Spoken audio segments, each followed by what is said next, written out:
Hi అండి. అందరూ ఎలా ఉన్నారు? సో, చాలా డేస్ అవుతుంది నేను వీడియోస్ అప్‌లోడ్ చేయక. వీడియోస్ అప్‌లోడ్ చేయకపోవడానికి రీజన్ అయితే ఉంది. సో, వీడియో అయితే స్కిప్ చేయకుండా ఎండ్ వరకు చూడండి చెప్తాను.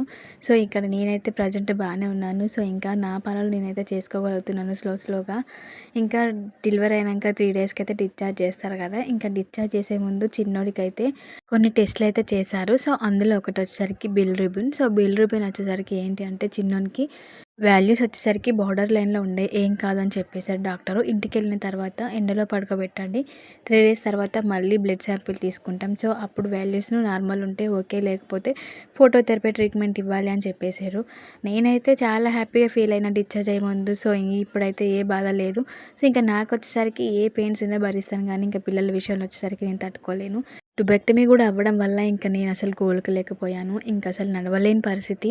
ఇంకా 3 సి సెక్షన్స్ అయ్యాయి. ఇంకా బ్లడ్ లాస్ అయ్యింది. ఇంకా డెలివరీల మీద డెలివరీ అవుతుంటే మనం వీక్ అయితమే కానీ యాక్టివ్ అయితే అవ్వం కదా! ఇంకా నాకు కూడా డెలివరీ అయిన నెక్స్ట్ డే నాకు బ్లడ్ టెస్ట్ కూడా చేశారు. సో, బ్లడ్ చాలా తక్కువ ఉందని చెప్పారు.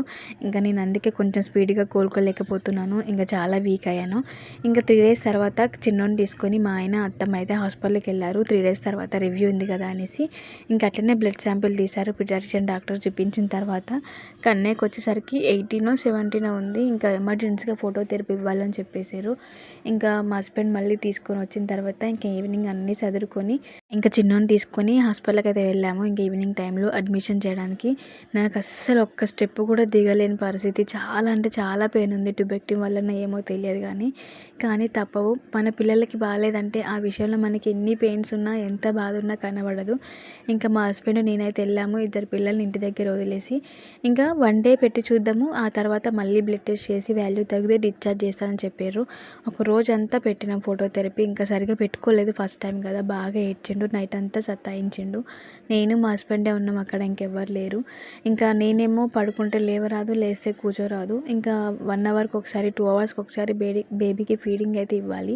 ఇంకా మా ఆయన అలానే కంటిన్యూగా కుర్చీలో కూర్చొని నన్ను లేపి కూర్చోబెట్టడం, మళ్ళీ బేబీని నాకు ఇచ్చి ఫీడింగ్ ఇచ్చిన తర్వాత మళ్ళీ బేబీని మళ్ళీ బాక్స్‌లో పెట్టడం, మళ్ళీ బాక్స్‌లో పెట్టిన తర్వాత నన్ను పడుకోబెట్టడం. నైట్ అంతా ఇదే సరిపోయింది పాపం ఆయనకి. తను మాత్రం నైట్ అంతా అలానే కూర్చున్న కుర్చీలో.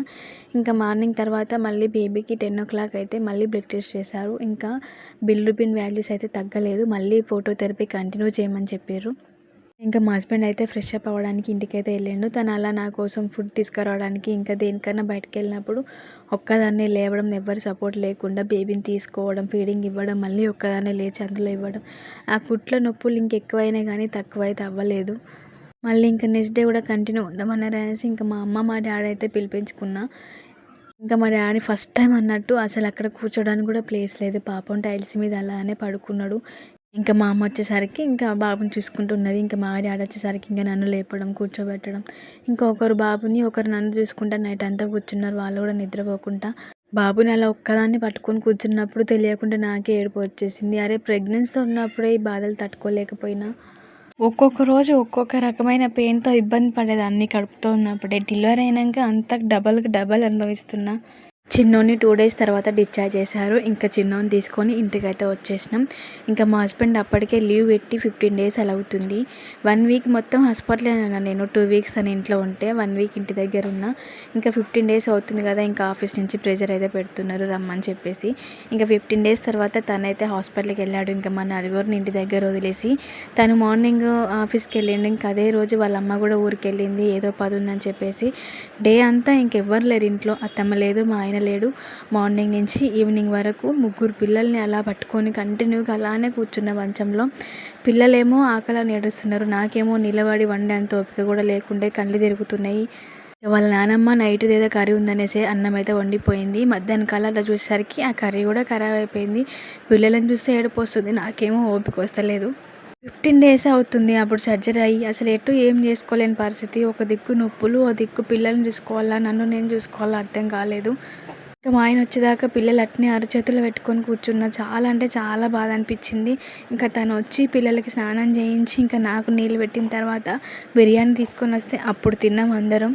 అప్పటికప్పుడు నైట్‌కి నైటే మా అమ్మని తీసుకొని ఊరికైతే వెళ్ళాను. ఎవరి అవసరాలు వాళ్ళవి, మన కోసమే ఉండాలంటే ఎవరు ఉండలేరు కదా.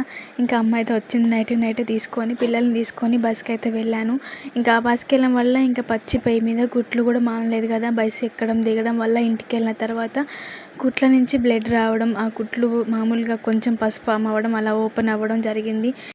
ఇంకా పెయిన్ ఇంకా భరించలేకపోయినా. ఇంకా చూడండి నా బాధ ఎలా ఉందో.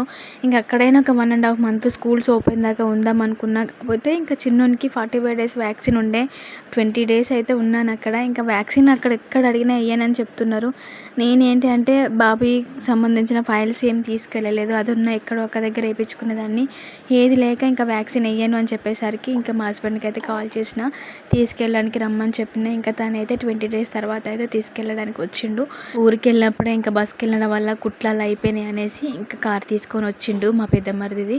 ఇంకా అందులోనే పిల్లలం నేనైతే వచ్చేసినాము. ఇంకా అమ్మ వస్తానన్నదిలే కానీ నేనే వద్దని చెప్పిన. ఇంకా మా ఆయన ఉన్నాడు కదా అనేసి, ఎందుకంటే చెల్లె డెలివరీకి ఉన్నది. సో 9 మంత్స్ ఇంకా తనతో ఒకరు ఉండాలి. మళ్ళీ ఏ టైంలో ఏమవుతుందో చెప్పలేం కదా. తను ఇక్కడికి వచ్చినాక తనకి పెయిన్స్ వస్తే ఇబ్బంది, ఇంకా అక్కడ ఎవ్వరు లేరు. సో ఇంకా నాతో పాటు ఇంకా నానమ్మని తీసుకొని వచ్చిన చిన్నోడిని పట్టుకుంటుందిలే అనేసి. వ్యాక్సిన్ లేకపోతే ఇంకా కొన్ని రోజులు ఉండేదాన్ని మా చెల్లె డెలివరీ అయ్యేంత వరకు. అదే మా ఇంట్లో చిన్నదంటే అది ఇంకొక బేబీకి అమ్మ కాబోతుంది.